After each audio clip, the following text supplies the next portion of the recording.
It's a busy morning here at AWA, which stands for the Animal Welfare Alliance Aruba.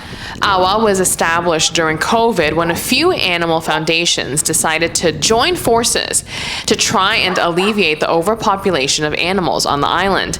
AWA is a low-cost spay and neuter clinic that caters to families with pets in low-income neighborhoods. The mission is made up of volunteers. During our visit here today, you'll see representatives from multiple animal foundations. You'll also see a number of volunteers along with government stakeholders who are all hands on deck for the betterment of the island's pets and animals. People from all parts of animal welfare make up the team that makes AWA possible, from dog trappers to veterinarians or educators and more. Diane is from Sergeant Pepper's, who is also part of AWA. She rattles off just a few of the key stakeholders helping out. The last half year, Stichting Dogs and Cats has been a great part of our team because they catch most of our cats, and that means that Chuck with the Criollo trappers can focus mostly on the dogs. And we also added the education and awareness part. So, for example, Snoop Doggy is here now with the booklets. Two of our vets, local vets, are joining too with the awareness parts with flyers and banners.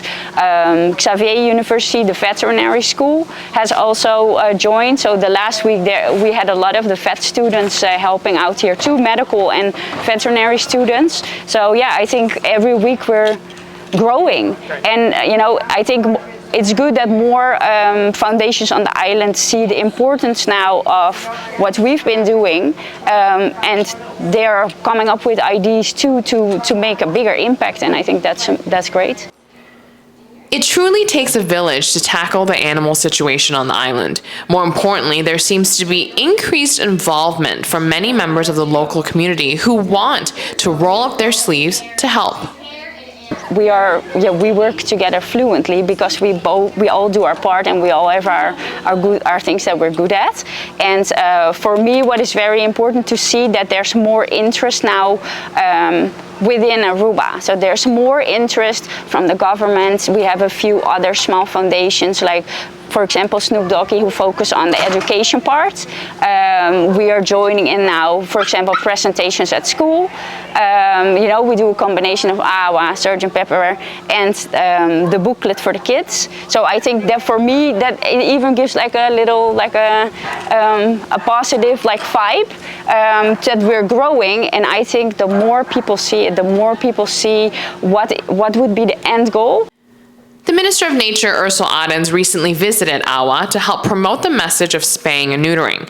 Beyond the visit from the Ministry of Nature team, for the first time ever, the public entity made a very valuable contribution. We have received a donation for microchips for the first time from the government, so that is really nice because we microchip all our animals, and already since last year the vets got microchips from the government, and they could give them to people for a low price of 25 florine, and now we also got our first batch to give, so it saves us to buy microchips, so that's great. Let's meet some of the people who are making it all happen at the Spaying and Neutering Low-Cost Clinic. First, we have Criollo Trappers Aruba. Their job is to trap owned pets and street animals to get spayed and neutered. Everyone helping out with AWA's mission are all reaching for the same goal. The end result, that we have less dogs in the street.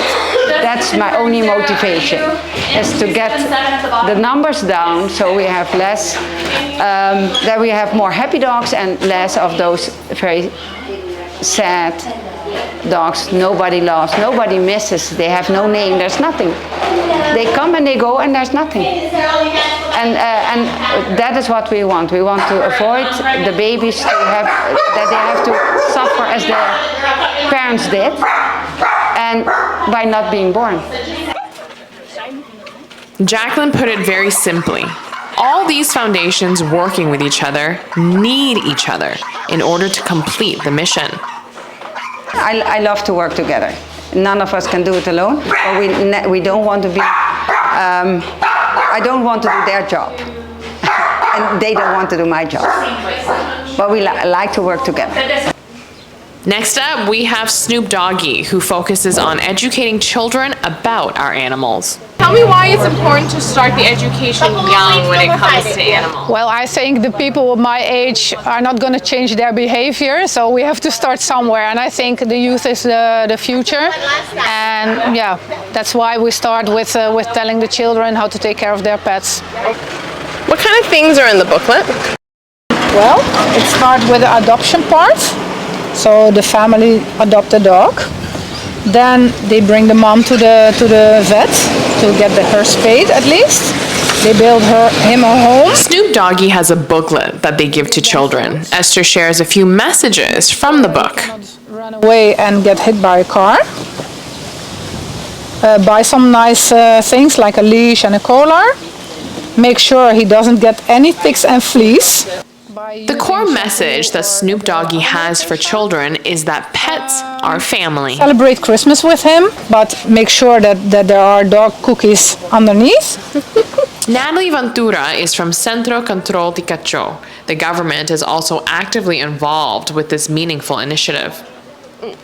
We work with AWA in this similar case because we want the people to avoid getting themselves in trouble, getting the dogs spayed and neutered. If there's other issues that we can help ourselves with, we do that. We believe in working together is going to be the only solution for our island. We even have a student volunteer who wrote her thesis on the overpopulation of animals on the island. Here is her perspective. To me it is very great because if everyone unites, then you can do more together, and we don't have a lot of people, so we already struggle with little hands, but working together really we can make a difference. Diane has been helping animals on the island for a long time. She says she sees an increased level of interest from various foundations and stakeholders who are willing to help out. She is positive about the future. She also says the messaging of sad sob stories about the animals are done. It's time to show the community the life that they can actually have with animals. We're working on banners now on different roundabouts. You know, the more people see this is what we want to do. Like have a dog, be with a family, people cuddling their cat. Like that's what we need to focus on. We passed that age of showing like sad stuff. We need to show what is the goal. And I think by this, to me, I think I'm very positive now that we're going to make it happen.